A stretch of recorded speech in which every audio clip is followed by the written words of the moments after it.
Aujourd'hui, je suis poursuivie en justice pour avoir parlé aux médias. Après tout ce que j'ai vu et tout ce que j'ai vécu, j'ai envie de crier. Ne pas parler, c'est comme être dans une prison, hantée par mes souvenirs. Yasmine Motardjemi était responsable de la sécurité alimentaire chez Nestlé avant d'être licenciée en 2010. Pendant 10 ans, elle veille au respect des procédures et s'assure de leur conformité aux normes internationales. Aujourd'hui, en procès contre Nestlé devant la justice helvétique, elle livre un témoignage à charge sur la gestion de la multinationale dans un domaine extrêmement sensible. Des propos justifiés dans le dossier qu'elle a remis au tribunal. Nestlé sur papier, c'est une entreprise parfaite.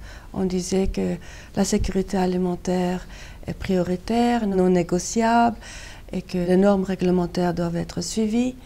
Mais dans les faits, c'était tout autre chose. Le problème, c'était que les améliorations venaient toujours après les incidents. Il fallait toujours des incidents pour qu'on réalise les lacunes. Alors que dans une bonne gestion de la sécurité alimentaire, il faut prendre des mesures préventives et agir en amont des problèmes. Exemple en 2008 avec le scandale en Chine du lait en poudre contaminé à la mélamine. Bilan officiel, 6 décès et 300 000 intoxications de nourrissons. La responsabilité de Nestlé n'est pas mise en cause, mais le groupe retire quand même ses produits du marché. La contamination n'était pas élevée, mais quand même, si Nestlé avait pris des mesures pour tester leurs produits, ils auraient pu prévenir le problème et même alerter les autorités chinoises.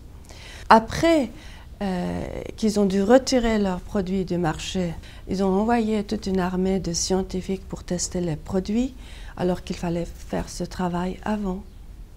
Une autre affaire la place aux premières loges.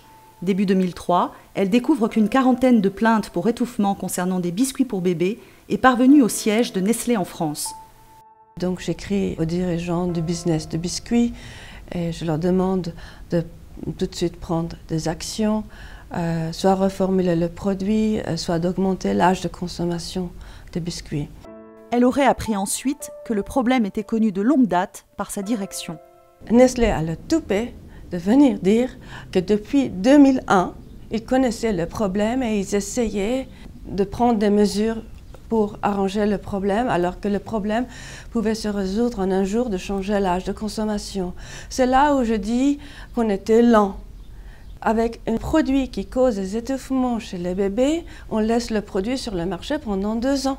D'après vous, comment le management gérait-il ces problèmes en interne? D'abord par une politique d'autruche, c'est-à-dire ignorer les problèmes.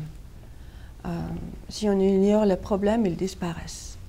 C'était cette façon de penser. Puis par une culture de peur. C'est-à-dire on faisait de sorte que rapporter les problèmes, ce serait mauvais pour la carrière.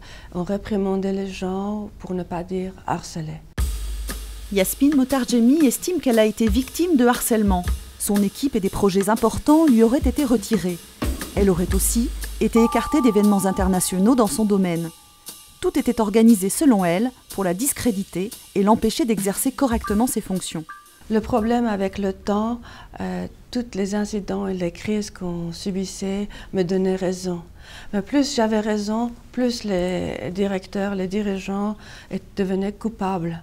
Donc plus je devenais gênant pour l'entreprise. En 2011, elle porte plainte en justice pour harcèlement moral. Son ancien employeur l'attaque en retour pour violation du devoir de discrétion. Mais Yasmine Motardjemi est convaincue qu'elle se bat pour une bonne cause.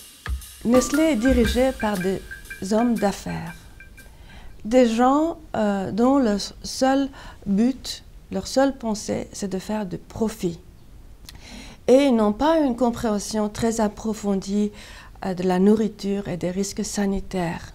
Et je demande aux consommateurs comment on peut mettre la santé de nos enfants dans la main des gens qui ne pensent qu'au profit. À notre demande d'interview sur cette affaire, Nestlé nous a assuré ne pas pouvoir y répondre favorablement en raison des actions en justice. Par ailleurs, il nous a été affirmé que la question de la sécurité et de la qualité des produits est fondamentale pour Nestlé et qu'aucune remise en cause ne saurait être tolérée dans la mesure où il s'agit de priorités absolues et non négociables.